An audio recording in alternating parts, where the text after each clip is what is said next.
All right. Well, as everyone's dropping into the session, we'll just get slowly started. So, kia ora and hello, everyone. Thank you so much for joining us today for our B Corp Impact Reporting and Storytelling Masterclass. It's great to see so many of you here already.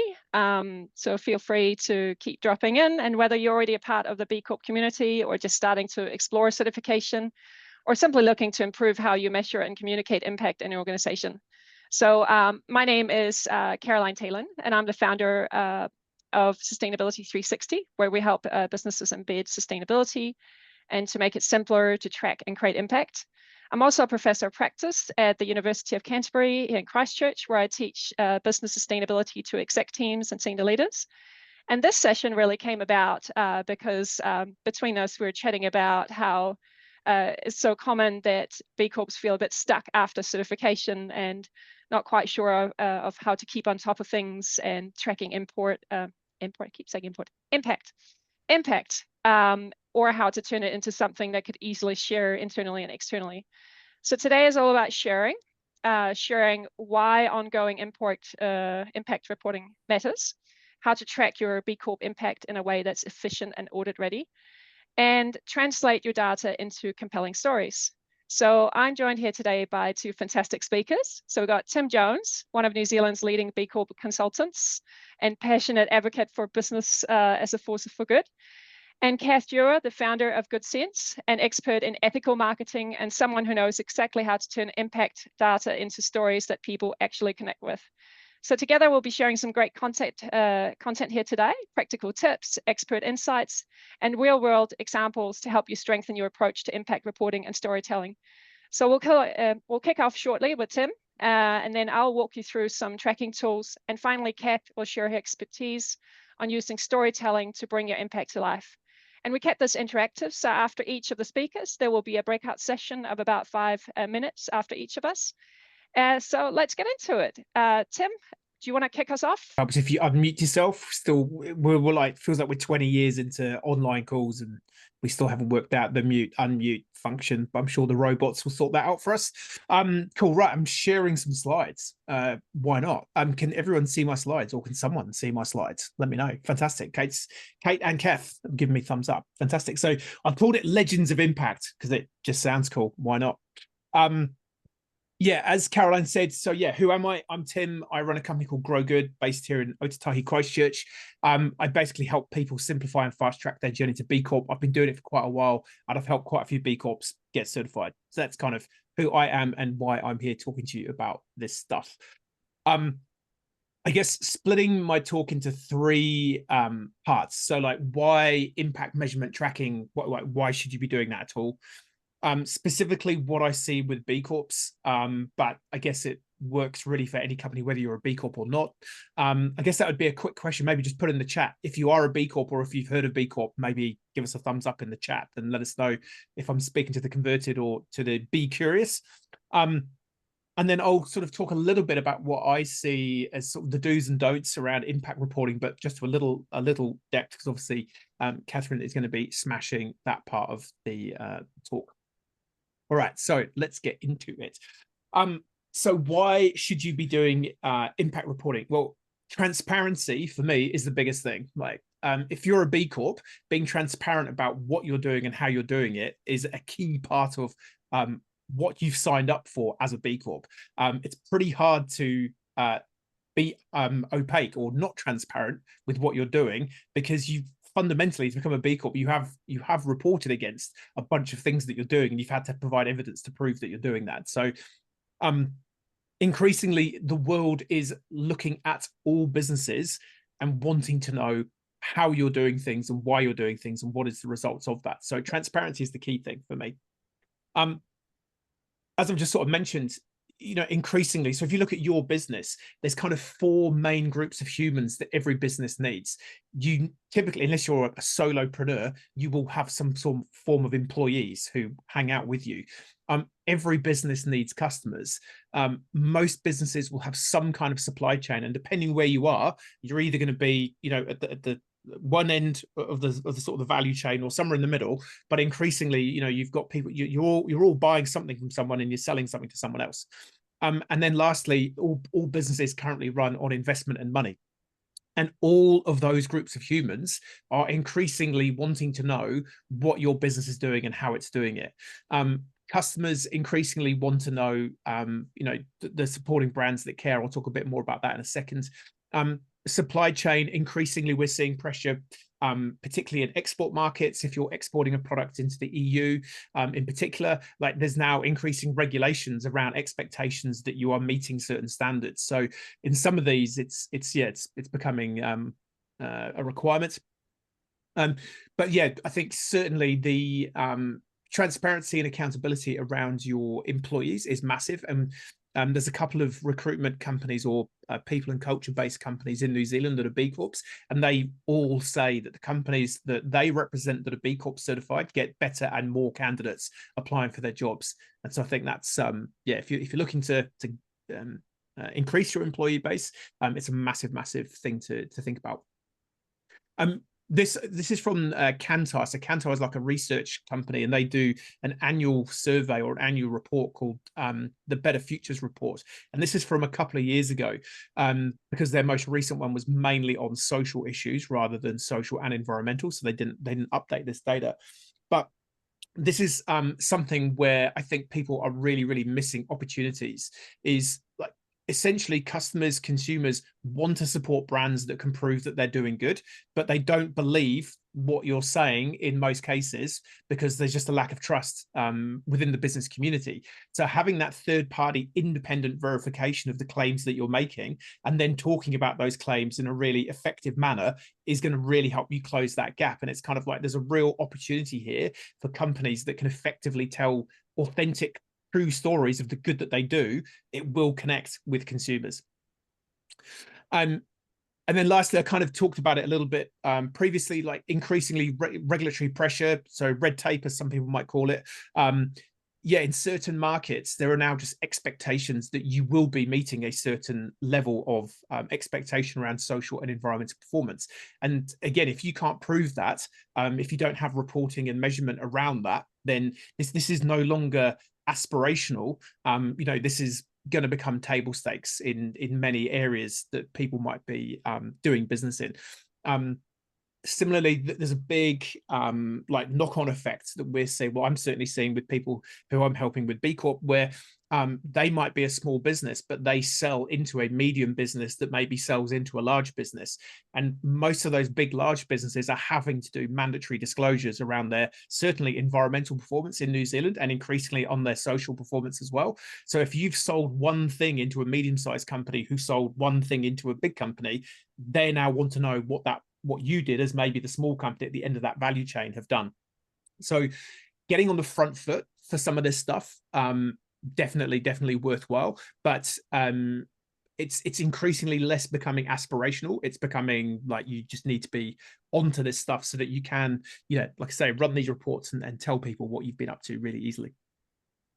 Possibly the most important thing, and this is particularly from a B Corp perspective, is once you've met a certain standard of performance around impact, ideally we want to get better. We want to create more impact. So if you can get a baseline of performance, that's really cool. But obviously we want to look at that baseline and we want to find other areas. And so helping you, which will lead into my next part of the talk, like post certification or post you've done some initial reporting, having that as a having KPIs and basic numbers that you're tracking across the business. It's the baseline that you can then build on to do more good. And really, that's what we're all trying to do, particularly in the B Corp community. And that's because traditionally, reporting has been seen as like the side dish. It's like, hey, we do our core business over here. Reporting is something that we maybe have to do. It's separate to the business. And that is one of the really big mistakes that I see with people doing any kind of impact reporting. B Corp's not so bad at doing that, but the risk is if you don't bake in the idea of the impact into your core business and it becomes a key part of what you're doing, then you're at real risk of losing sight of what you're actually trying to achieve. And that's why, for me, baking in the impact, baking in the reporting, baking in the KPIs is a really critical thing. I'm really dogmatic. When I work with companies to do their B Corp, I make you bring your entire team on the journey. And the reason we do that is because when we go through the assessment and we go, oh, we're not currently tracking that, but that's a really cool thing that we should be tracking. Great. Who now owns that in the company? That needs to sit on somebody's dashboard, and that becomes a weekly, monthly, quarterly, annual number, or whatever it is that someone owns, and we now bake it into the company. Because if we're tracking a new KPI, it possibly means that there's a behavior change that has to happen in the company as well, or we're changing a supplier, or we're changing how we deliver something to our customers. And so someone has to own it. And that for me is the absolute key to proper impact measurement and reporting, is making it happen on the day-to-day. Because moving into sort of the challenges, what goes wrong with B Corp is it's not baked in. And then the person who, like, if you have one person running your B Corp assessment, which is not uncommon, and you haven't distributed the reporting requirements across the broader team, if that person leaves the company, and all of that data, or like how they were reporting it, the one spreadsheet, was it? There was a company recently that had like the whole company was run on one spreadsheet.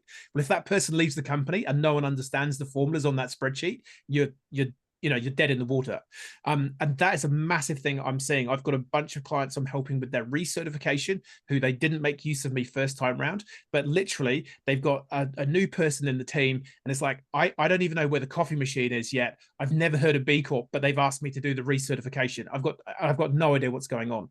So that is a massive thing that I see more often than you'd hope. And like I say, the main reason is because they haven't baked in that reporting across the company. Yeah. So yeah, this is what the new employee looks like when they haven't found a coffee machine and told that they need to go and do the B Corp. And then moving on lastly to sort of the impact reporting. How we are doing impact reporting isn't working. If I see another 80-page impact report, I'm just like, really? If someone sent you an 80-page PDF of your own company for your own team, for the thing that you actually have to do every day, would you read it? No, is the brutal, honest answer. Like, no one has got time to read an 80-page PDF on somebody else's business, let alone their own business. So these massive impact reports that we're doing, it's like, yeah, no one's reading them. So stop doing that. What I think it comes down to is, and I love this quote from Benjamin Franklin, either write something worth reading or do something worth writing. And I think that for me is the absolute key. Like, just do cool shit that people want to talk about. And that is how you will get, stories of your impact out there. And the company for me that I think is the best at doing this is Patagonia. So at a global scale, absolutely amazing how they pull legends of impact across all their business into all their day-to-day activities.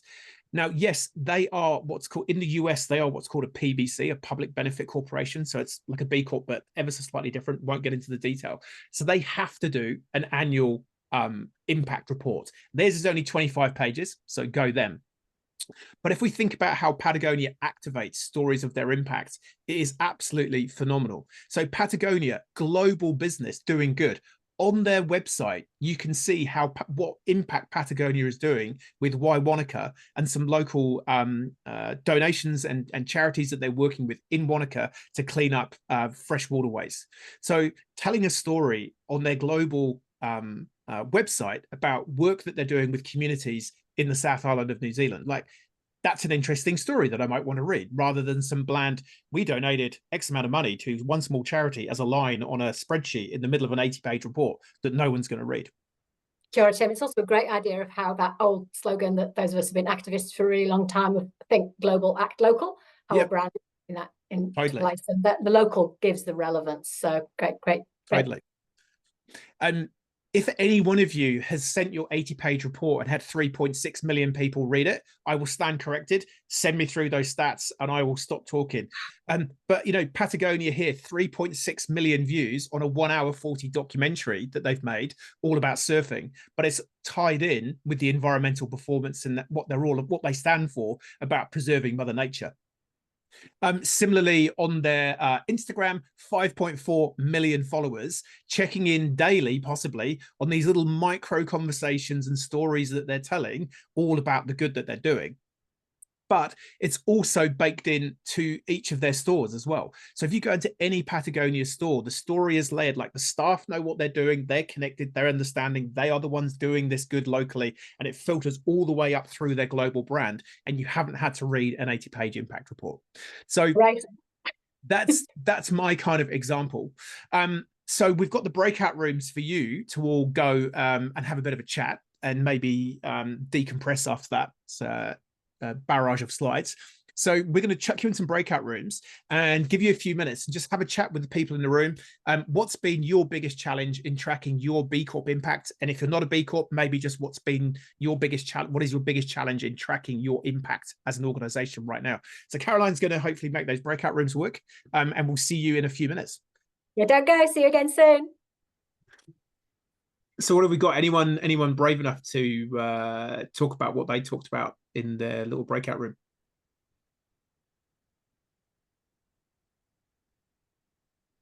Take that as a maybe. I'll go. A couple of things I heard in mine were that it's a lot of the time it's kind of about getting the timing right for when you can communicate. Like you kind of get to be at the right stage of the process, so you're going to be through the right period of certification to then want to be able to talk about stuff. So there's some stuff around that, and also around how to make stuff that can be quite dry and quite technical get more people to get engaged with it, more people to see it. Nice. I guess one thing we talked about in our group was sometimes there's data that you might want to report on, but you can't get the data from your supply chain to actually create the data that you need to create. So the example we had was, waste measurement maybe from like a skip company, and then they can't tell you. It's like, yes, we may be having less skips on our building site, but we're not measuring it ourselves. So it's very anecdotal, flimsy evidence that you can't then really say, yes, we've created this impact here. So yeah, bringing other people on the journey, I think, is a big thing. Anyone else?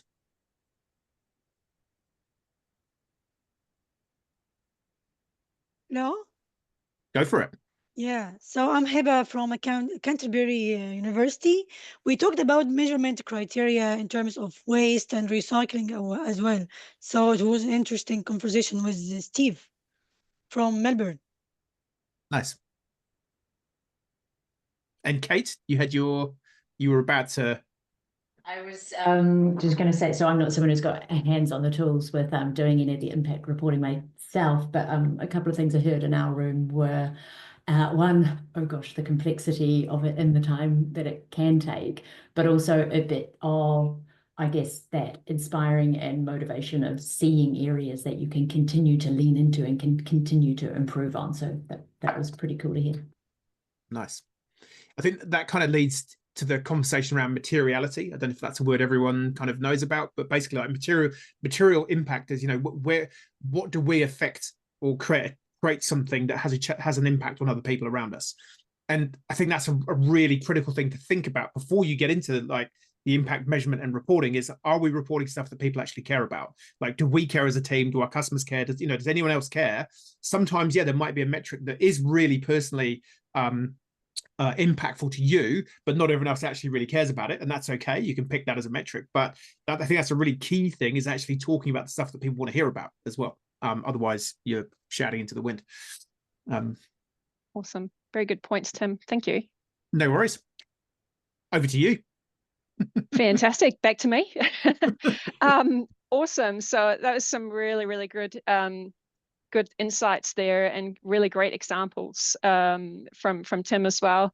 I think that's really, really key in getting that information right and not making it too long. I see heaps of that as well, like really, really long impact reports, sustainability reports, and short and sweet quite often hits the spot a lot better.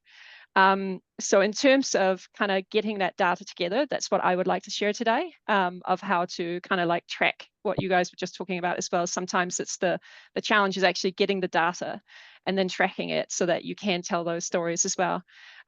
So I worked for a long time in sustainability in internal roles. And then only a couple of years ago, I went out to work for myself. And so I kind of really know all those pain points of being internally in organizations, trying to track and measure all of this. And both from a general sustainability point of view, but then also a B Corp point of view. So I helped, as in an internal role, I helped a very large company become B Corp across 4 different countries. And I tell you what, if I didn't have any more gray hairs after that, it was quite stressful. So that's why I came up with a tool. I built a tool for this to help with this. It was really for myself to begin with, and then I realized that others were having these same challenges. So what I would like to do today is just share with you what I have built, in the hopes that it might help someone else as well. So let me just share my screen. Here we go. Hopefully sharing the right thing. Can I get a thumbs up? If it is, yes, excellent. It needs to go the full view, Caroline. Oh, is it not full view? We've got notes. And next slide Oh. is what I'm seeing. Bother. I was sharing my screen, the full screen, entire screen. Why is that not working? Okay, let's try this one. How about that? Hurrah! Hey, presto, it's working. Great, good start. So I just want to start off with, click here, next page. Start off with some tools that I have personally been using, as well as many of the other B Corps and customers that I talk to. And it's everything from, good old Word documents, and of course, Excel spreadsheets. We love those. A variety of different project management tools for general project managing, and also dedicated carbon options. And then, of course, you may also store these documents in a variety of different folders on OneDrive, SharePoint, Google Drive, or someone's laptop. And you may also manage your own projects or tasks in a number of ways, but setting up calendar reminders seems very popular. So whilst all of these are amazing for some things, and you can achieve really great results for part of your sustainability and B Corp journey, you have to be across so many tools. And then when it's time to report on your prep or prep for your recertification, it kind of becomes a really stressful scramble.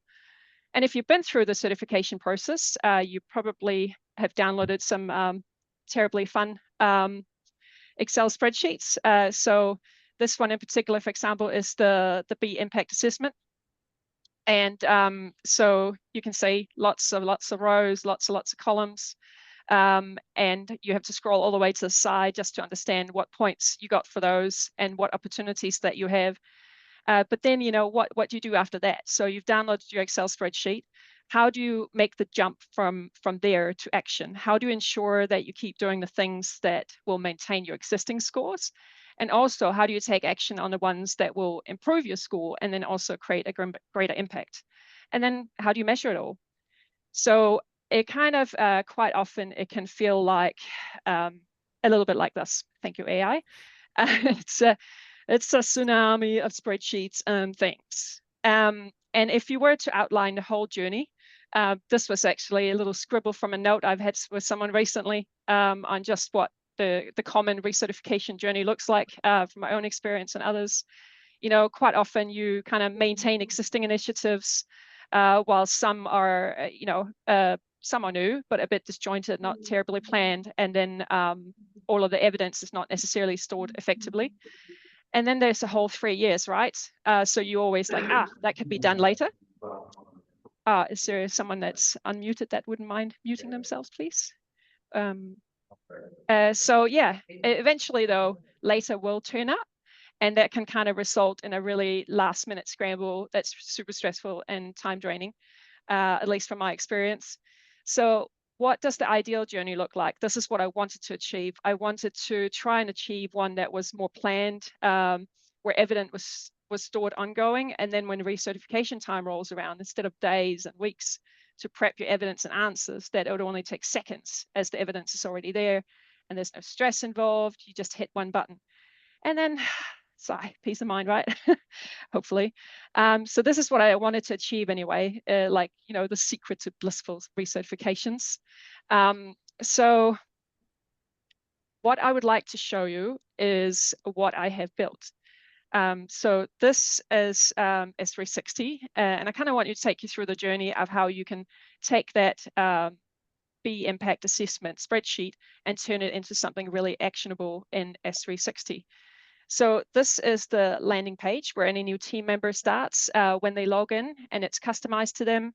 So you can kind of design, you can designate different beekeepers across the organization that has special access to this part.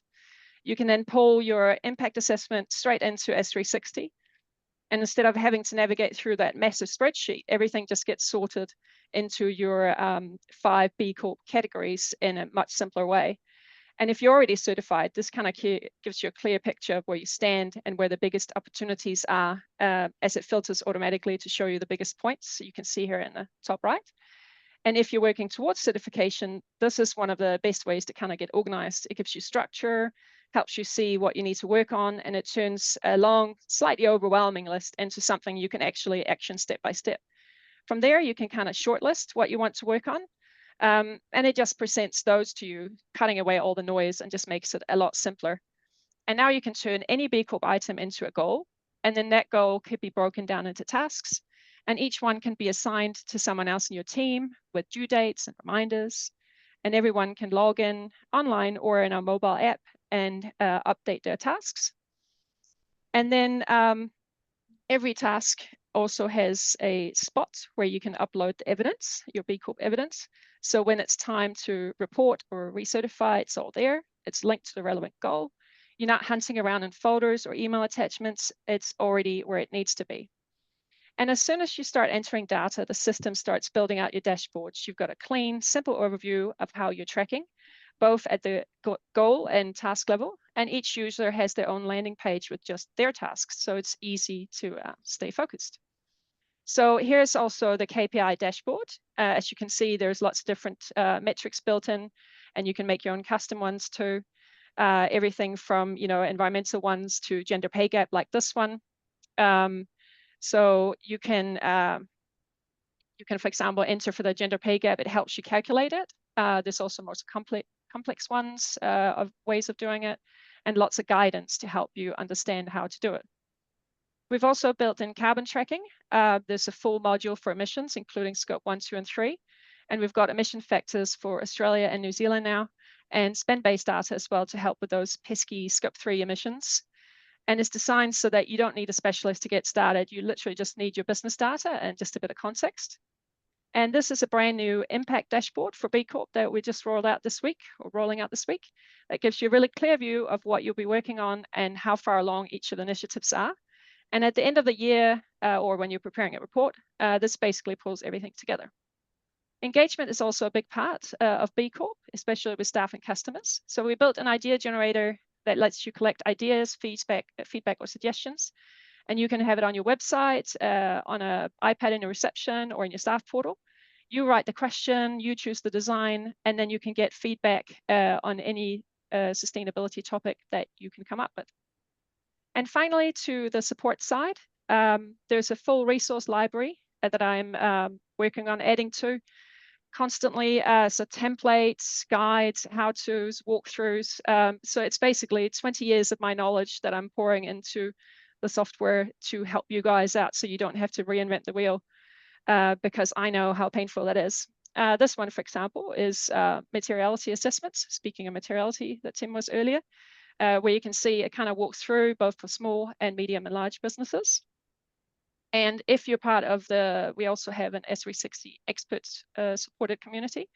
You also get access to our monthly discussion sessions, Sustainability Sparks, where all of our customers talk through what's working, they share resources, and help others navigate the messy parts of sustainability work. So I will just move on to the next one. Oh, it's so good. It was like we just got to the end of our process when Carol and I really properly reconnected after a few years, and I was like, no, but next time. Yes, it would have been perfect for that. Once we've recovered from the submission. Caroline, were you going to do a breakout group for your section? Yes, I am. So I'll just do this one slide and then we'll do the breakout session. So just a quick note on, as you might have heard, that B Corp is going from 5 to 7 categories. So just a quick note that basically sustainability S360 is already built for that, because it just dynamically adapts to any structure. And so all you need is just to download the latest spreadsheet from the B Impact Assessment, and then the system just adjusts to it. And we're also talking to B Lab about direct integration. And when that happens, we're talking about the part of the recertification process that usually takes days, if not weeks, literally is seconds of pressing a button. So that is really, really exciting. And I see that as a massive game changer for these recertification processes. So very last one, just to sum it up, lots of different options out there, but I just wanted to share ours that is built for B Corp. So yes, breakout groups. So let me just see. I put this question in, but feel free if there's something more important that you want to discuss with the group that you have in there. But I was wondering what areas of your B Corp impact you find hardest to measure and what would help make it easier. So let me just stop sharing, and then I will set up the breakout rooms and we will open them up again. Here we go. See you soon in 5 minutes. Cool. So just returning from the groups, I hope you had some good conversations. Does anyone want to share what they were talking about, or if you're talking about what areas that were hard to measure?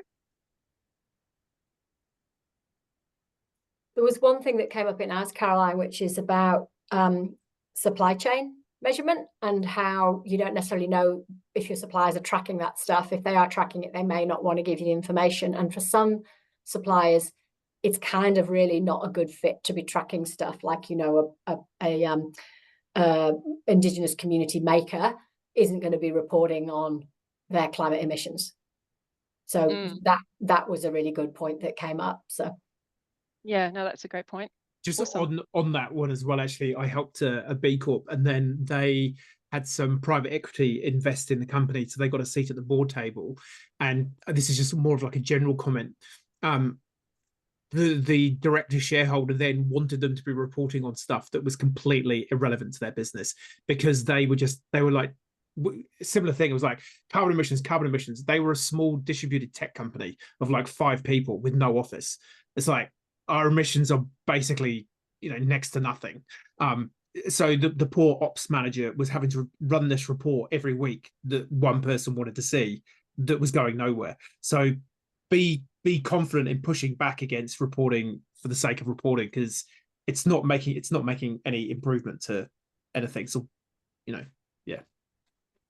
Awesome. Does anyone else want to share anything? I'll mention, Caroline, that what you showed at the start of your presentation on how things are tracked with spreadsheets and all that, that's exactly how we do it. It's all a bit chaotic. So yes, I would just say that that's very true. Awesome. Thank you. That's good to know. It is reality for a lot of people, I think, Excel spreadsheets, and they are great. Actually awesome for some things. I do use them for lots of other things too. So yeah. Cool. Thank you. Awesome. All right, we'll stop there for now then, because I want to hear from them. Fantastic, Kath, on how to turn all your data into fantastic impact stories. Over to you, Kath. Oh, kia ora koutou. Thank you for your time and for being here in the middle of this day. And particularly shout out to Kate in my team, who's here, and I think Fiona from SBN, you're here. I've been a member of the Sustainable Business Network since 2003, so very much part of my business whānau. And yeah, Caroline has been an absolute pleasure to work with over the last month or two as well. So just full disclosure that she's a GoodSense client. So I'm going to run us through what we do from a story perspective. So GoodSense are a team that focuses, we only will work with organisations who are in some way are doing good stuff for people and the rest of nature. So that includes, I think, all of you on this call from what I've seen of you so far. And what we do is help those organisations develop and tell compelling stories that will help achieve more sustainability, more systems change, or better science-based outcomes. So we're very focused on impact across everything that we do. And I'm going to share 3 examples to kick us off. And then I'm going to ask you to reflect on them. So the 3 examples I'm going to talk about, one is to Tautoko Fiona from Untouched World and the whole Untouched World team who are on the call and who do work with Caroline at Sustainability 360 for their reporting. And in our breakout group, Fiona, I hope you don't mind me saying this, when the first question Tim posed, which was like, what's hard? Fiona went, well, it's not actually kind of that hard. And I'm like, oh, that's because you use Sustainability 360. So that was an unplanned plug, but seemed fitting. But what I want to share as an example of really great storytelling is actually a story which is a joint story for Sustainability 360 and Untouched World. And the headlining message in that is, in 1 year, 44% waste saving by Untouched World. That's, I think, a good thing to say. Another example I want to share is from a GoodSense client where we worked with them on brand key messages, and the B Corp is Dovetail. The sense makers. Dovetail provide evaluation, research, and facilitation services to help positive change in communities and systems. The sense makers. Another example I want to share is another B Corp that's a GoodSense client with their last sustainability report. We helped them do it right from the beginning. We sat down and we had an editorial meeting with as many of the team as we could get in the room as possible. And we planned their report as if it was a magazine. And so we crowdsourced from the participants in a co-design process what they thought the hot things were that had happened during the year, what might make the front page, what might not. And so we tapped into that intuitive knowledge of the team about actually what was compelling. And it gave us a co-created materiality report focus, basically, which used their knowledge of what was important to the people they were talking to, whether they were talking about people from the who were the sales team, who were out talking to other investors or not. And so I'll pop a link in the chat through to that report, because I'm just hustling us through to be back on time before we finish. So just think for a moment about those different things. So taking an editorial stance to reporting and going, well, if this was a magazine that was going to be 25, 35 pages and we wanted people to read it, how might we put that together? If you're doing something complicated, how might you make that easy? That key messaging approach with Dovetail that I highlighted. And the firm fact of 44% waste saving in a year. Just have a think about those and how they might all be good examples, but all be very different. And so what we've talked about is audiences, and it's very easy to get caught up with audiences being what age of stage of life someone's at, what job they hold, what the company type is. And actually what binds audiences together more than anything in this space often is kind of shared values and shared commitment. So that attitudinal stuff is often a key point. But across all of those different types of audiences we might be working with in our companies, there's a layer that never goes away, and that's how we're not, as humans, all wired the same way, right? We have different brains and different ways of thinking about things and different behaviors that we are attracted to. So I'm going to share with you 4 things today that when you're putting together your communications around your reporting, you might want to think about as how to make it compelling, how to make that story travel further, depending on who your audiences are. So within any target audience, some people will care most about firm facts. Some people will care most about your justice wins, where you've righted a wrong. Some people will care most about kind actions you've taken and the team who've done those things. And some people will care most about the clever improvements and the innovations. And you're not going to please all the people all the time.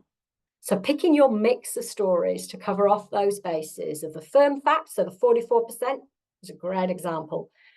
The justice, so you might have changed your supply chain to go to a fair trade model. So you might talk about how the current sector you work in, there are sweatshop operators and you've shifted. So you've actually made a change based on a better justice outcome or a more just climate outcome.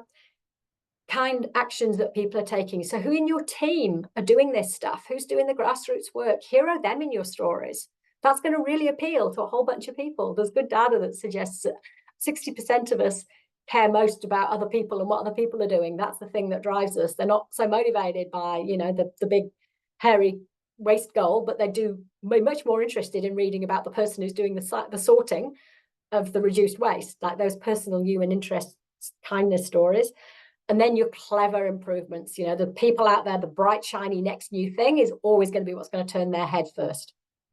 So think about how you can tell your stories through those 4 frames: the firm facts, the justice, the people, kind, human stories, and the clever improvements, what you've done that's clever, that's new and different. And so thinking about what you're going to say out of all your reporting and looking for the gems within that, go, oh, actually, I've got that really good number. That could be a really good thing. Or actually, we should hero Jeremy from the waste team, because they've done a really great job this year. And if we tell the waste reduction story through that human, we'll get more people following our story. Or if we've done something that's kind of quite different from what everyone else has done, sing about that, because other people can then learn and build on, will learn and build on that. Or if you've made a change which actually makes things fairer in the world, that justice is a story people want to hear about. Does that make sense for people? Yeah, well, it's just a way of thinking that you've got to get behind the data, right? Because the data will generally send people to sleep. And if it's 85 pages of data, they're asleep by page 2.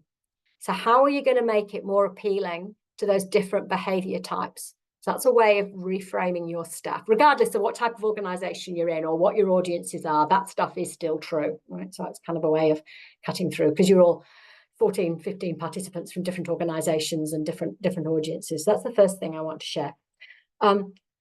The next thing I want to do is to share three sort of tips for how to think about giving the storytelling more impact. So the first thing is to think about the themes of what you want to communicate. And so a great example for that, again, would be that waste theme. There's loads of things on Touch Will and Caroline at Sustainability 360 could be talking about within that report. But by focusing on waste reduction, that's a theme that they can talk about. They've reduced waste, they've reduced waste. We're already doing good stuff, but we reduced waste. So there can be a whole theme for Untouched Will's communication, which builds off that, which is talking about reducing waste. And they could go back time and time and time again into that data to show different waste stories. But they could also go back in and go, well, here are a few of the people in the team who did the work around reducing waste. And they could always go back in the team and go, well, actually, by buying this element of our garments from this provider, we made a more, we took a good path for justice in the world. And they also probably have done innovation that we would not even necessarily be aware of, but there might be some kernels of that in the reporting. So thinking about these things as themes that you don't just do as a one-off when you publish your report, but that you can run through your comms during the next 3 months, the next 6 months, the next 6 years, so that over time your brand becomes known for being an organization that has really played a part in building a zero waste Aotearoa and reducing the waste in the world. So themes, a real friend. Use plain language. I'm a Yorkshire girl, right? So it kind of comes naturally, but I also did do some pretty hefty plain language training like 20 odd years ago. That is sort of hardwired. I've got stuff on the website. I can think of this. When we talk in really technical language, so in Te Reo Pākehā, in English language, it's got lots of roots, lots of things that have come together. 2 of the main ones are Latin. So words like complexity, sustainability, positive, facilitation, evaluation, they all came from those pesky Romans, right? They brought Latin into our world. Words like path, fair, true, love, heart, home, earth, milk, child, son. They're the Anglo-Saxon good oldie English words. And they speak in our hearts, right? So if you can tell your waste reduction story in a way that uses those words, you will communicate with people way more effectively than if you stay in that technical, safe business language. And it doesn't matter if you're talking to a 10-year-old kid or a 60-year-old female chief executive of a global corporation, you will still touch their hearts more if you use language that is plain and compelling. And much that we like to think we're rational human beings, we are actually emotional decision makers who are really good at post-rationalizing super fast. And that, again, is true of all your target audiences. So your themes, your plain language, and then a simple structure. So we all the time use a thing called a 1+3. I learned it from a fab chap called Scott Compton, who quit his job as head of comms for the All Blacks and joined the Green Party parliamentary team, and I did some volunteer work with them, and he taught me the 1+3 structure, so to acknowledge the whakapapa of that learning. And so the 1 is the one most important thing you want them to know. So for the Untouched Will Caroline example I gave, the one most important thing that they want people to know in that story is that the waste was cut by 44% in a year, which is a great result. and Sustainability 360 help that happen. So that's a very clear headline thing. For Dovetail, the sense makers at a brand level is the most important thing they want people to know about them. So that's their one. And then the three things are the three things why people should believe you or why that should make more sense. So using a 1+3. So just to reflect back on that, within your report, within your data, look for really good firm facts. Look for examples of justice where you struck a blow for righteousness. Look at the people stories and people being kind to each other and how that work is happening. Look at your clever improvements and find the stories in those. Think about your communications as themes. Think about using really plain language that moves people emotionally, and look at a 1+3 structure. And I can send you details on all of that. In terms of breakout rooms, Caroline, can we do a 1 minuter? Yes, yeah, we can do that. Quick one. Okay, let me just Let's set do it a up. 1 minute to share one thing that you're going to do differently in your storytelling before we come back. So just a thing. Okay, great. You'll get the notice of 1 minute just from the start, but just stay there for the whole minute. All right, go. The world's fastest breakout room. I've just got one little anecdote to sort of riff off what Kath was saying. So Kathmandu, sort of Kiwi Aussie apparel company, they did a really good impact report a few years ago where they highlighted, so that the guy whose job it was, he was in their product team, it was his job to source responsible down for their down jackets, and he's a vegan. And so the whole story was the tension that he had of being a vegan, going to factories where they source ethical down. And like that was just a compelling story about his tension. But you know, if you want one person to be checking on the ethics of your supply chain when it comes to animal welfare, you probably want a vegan. So like that was just that, and that one, that's like one story that has sat with me for about 6 years now, because it, yeah. Awesome. Right.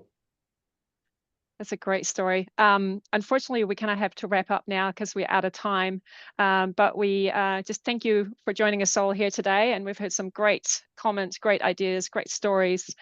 So just to wrap it up, I'll also follow up with an email with all our contact details if anyone has any additional questions for any of us. So just as the very last thing, each of us as speakers would love to share just one actionable tip for you. So Tim, do you want to start us off? I can't remember what I said in the when we were chatting. Bake it in. Bake it in. Bake it in. That was it. Yeah. Think like a cake. Everyone likes cake. Just bake the KPIs into your day-to-day. Awesome. Thanks, Tim. And Kath. Write messages like you're from Yorkshire. Awesome. And mine is just to kind of like making sure you're on top of the evidence as you go through. Like if you put in a 30-minute bit in your diary every month where you just kind of keep on top of everything to have the evidence in one place and also keep improving always. Awesome. Thank you so much, everyone. Really appreciate it. See Thank you ya. all. Thank Bye. you. Bye-bye, everybody.